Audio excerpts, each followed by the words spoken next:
Vusi Nova demonstrates how his head was buried between one of his hijackers' legs for hours while they drove around with him, a gun to his head.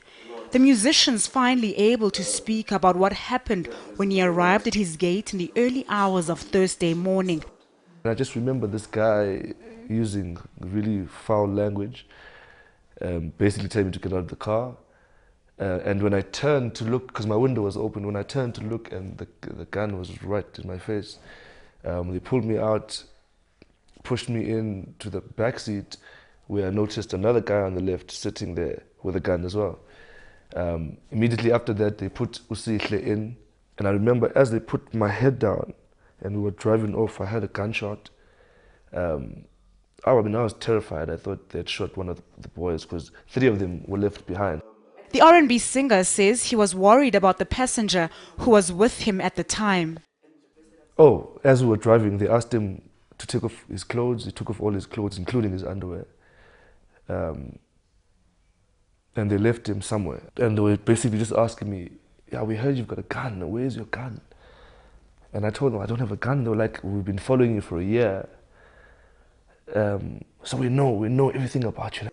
It later emerged that the passenger was dropped off in Rivoli while the nightmare continued for Vusi Nova. They were just basically telling me how they're going to kill me, how they're going to take me to the bush and cut off my private part, and it was just horrific.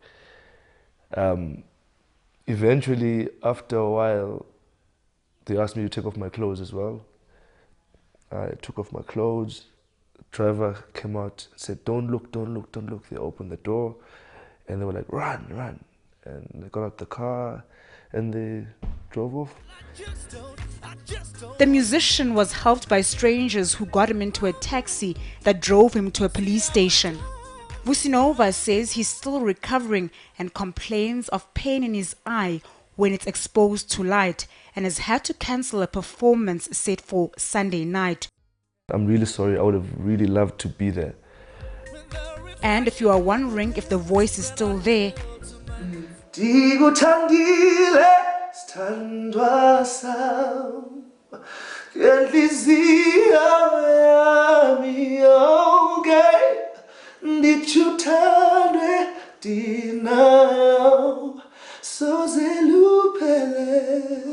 Zikhona Chona, Johannesburg.